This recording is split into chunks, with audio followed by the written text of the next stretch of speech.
What's up, y'all? It's your boy Denim Jeans back at it again with another video. The other day we did our top 10 NBA point guards based off like the last 2 or 3 seasons, and also like a little bit of a prediction of where they will end up this season. And now we're bringing you shooting guards, right? It's gonna be a 5-part series for point guards all the way down to centers. And I'm excited to talk about it, man, because I'm excited about the NBA and the fact that it's back. I watched a few games on Christmas. None of them were really all that good, but I'm still excited to be able to bring these videos to you guys and to just talk basketball, man. It's what I love. So whenever I'm done with this video, let me know what you guys think down in the comment section below. If you agree or disagree with what I've said, and everybody's list is gonna be different. This is all my opinion, and let me know yours. All right. So it's gonna hop right into it, man, with the honorable mentions for this list, being Marcus Smart, Dante DiVincenzo, Tyler Hero, and Evan Fournier. All quality shooting guards in the NBA, but I think that obviously the people I have ahead of them are better than them. And two, like they still have some time to improve themselves, specifically with DiVincenzo and Hero being young players.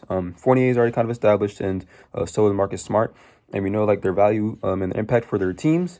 But other people ahead of them got them by just a little bit. So starting off number 10, we got Victor Oladipo. Made the All-Star game a couple years ago, got hurt, and has looked all right when he's coming back. But I need to see him return to near All-Star level play before I put him any higher on this list. He's a good defender, a solid scorer, but he just hasn't been quite the same, quite as quick, quite as good, honestly, as he was before he got injured. But he still has time to get that back on track. It's a long season, and he's probably just a little bit rusty. But he is a quality NBA starting shooting guard, well above average. Number 9, I got Zach LaVine. So the reason I got Zach LaVine ahead of Victor Oladipo is because he's just a better scorer, and he's better than he is right now. I think a fully healthy Victor Oladipo would be better than Zach LaVine because they provide the same level of offensive prowess to their teams. But Victor Oladipo is better, I think, quite clearly on defense.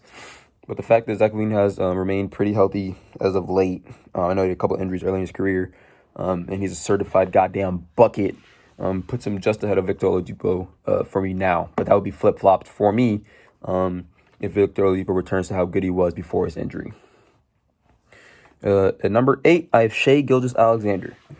God, I love this player, man. He plays so well for how young he is. Helped, along with Chris Paul, lead the team into the playoffs and to a 7. It was a first-round exit, yes, but they pushed it 7 games against the favorite Houston Rockets. There's not much to talk about in terms of his flaws in his game. He can improve defensively, but so can everybody else. He's all right defender. He's a good facilitator and has a really high IQ for how young he is in this league. And he's also a certified bucket too. Can get you points when you need it. I'm excited to see him finally take the reins of this team after shipping out Chris Paul and Danilo Gallinari to the Hawks, and then Chris Paul to the Suns. And then finally the reins of his team. They're going to start a rebuild around him, and I'm excited to see what that's going to bring. But Shai Gilgeous-Alexander will be special, very special. Number 7, just check my notes right here. I have CJ McCollum. Now, I feel like after first hearing that it seems kind of low, but it's not. He's always been second fiddle to Damian Lillard, who's an MVP level player. Has always been able to get a bucket, and whenever Dame has an off day, has been able to step up in his place and help replace the scoring that Dame would usually bring to the team. And he was the second best player on the team that made a Western Conference final run. He's always played very similarly to Dame, but just like a slightly lesser level. He's hit big shots before, but not quite as big as Dame. He's not as good at scoring as Dame, but he's pretty damn close. And the fact that he's so good at scoring is what puts him so high on this list, because his defense is like okay at best. He can be a secondary playmaker, but he can't be the primary playmaker like Dame. Like other people ahead of him on this list too. But just the fact that he's able to get you a bucket like whenever you need it, no matter what, and be the best scorer on a team that can still win games when Dame's off, is why I have him so high on this list. And the fact that he came out of Lehigh and is doing this shit. You guys ever heard of Lehigh before CJ McCollum? No, doubt it. Number 6, I have Drew Holiday. I think technically he might be a point guard this year, and DiVincenzo would be the shooting guard for the Bucks. But I'm still gonna rank him as a shooting guard because that's what he's done throughout most of his career, except in his early days in Philadelphia. But he is. I know a lot of YouTubers say this, but he is one of the most underrated players in the league. He's a lockdown defender. Other NBA players have said that he's one of the best defenders, if not the best defender in the league. He'll lock down your best player, and at the same time, he'll give you buckets too. And since he used to be a point guard, he can also facilitate from the shooting guard spot. So he can be the primary ball handler for your team, and he's also incredibly good at playing off ball. And you don't find that very often. Like Steph Curry can do it, and he's elite of the elite. Dame can do it, he's elite of the elite. But Drew Holiday can do it too. The only knock I think you could have against him is that he's not a great three-point shooter, but he's still serviceable. You're not going to leave Drew Holiday wide open and let him just take the shot because he'll knock those down too. I just love what he brings on the defensive side of the ball and his like two-way ability. I think he's probably the best.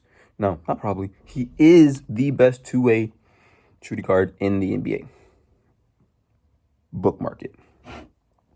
Number 5, I have Devin Booker. Oh my God, that's criminally low. No, it's not. Relax. Calm down. Devin Booker is a bucket. He can facilitate. He also can grab you surprisingly large amount of boards for his position on the court. He's a special talent. The only knock I have against him is that he hasn't been able to win games. And yes, his team has been trash. Garbo, Cheeks around him. But after seeing him in the bubble last year, go 8-0 in the bubble and win their first game this year too. I'm really excited to see what he and CP3 can do together.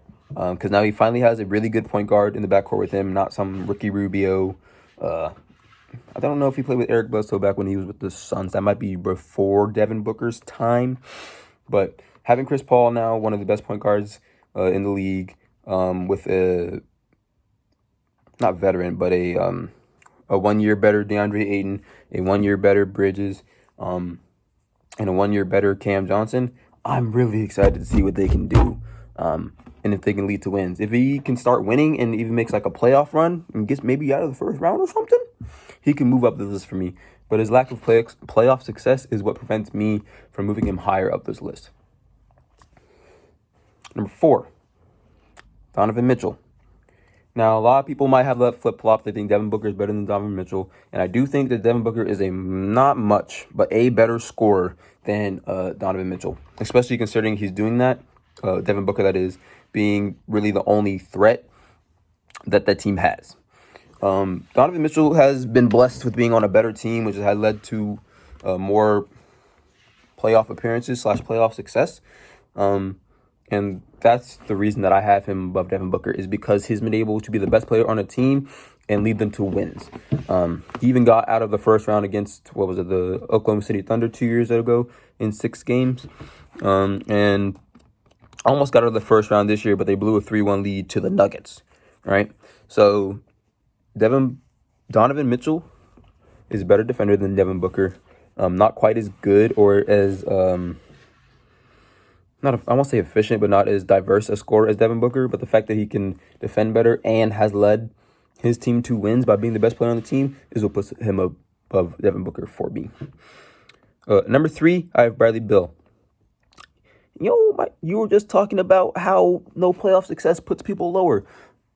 Yes, but Bradley Beal is so damn good on offense that his lack of defense and his lack of playoff success since John Wall has left doesn't really matter, because that the reason they're not winning is because everyone else is just so bad defensively around him too. Yes, you could say the same thing about Devin Booker, but Bradley Beal is on a different level than Devin Booker. Devin Booker is a one-time All-Star technically because someone got injured and couldn't go to the All-Star game, but Bradley Beal got snubbed hard this year. Averaged 30 points per game for this team that was the 9th seed last year. So, yes, defense matters to me, but when you're so much better on offense that like it doesn't necessarily matter if you're good on defense, that's what puts Bradley Beal that high for me. Number 2, I have Paul George. Yes, Pandemic P. Oh my God. He sucked in the playoffs last year. Yes, he was a top 3 MVP candidate the year before with the Thunder. Had a damn good year last year too. Just sucked in the playoffs this one year, and maybe a year before as well. But he's the best two-way player. He's an all NBA level defender, all NBA level player, or MVP level player just a couple of years ago. You can't knock that. I don't really think it's a debate that he's above everyone else above him because of how elite he is on both ends of the floor. And number 1, James Harden.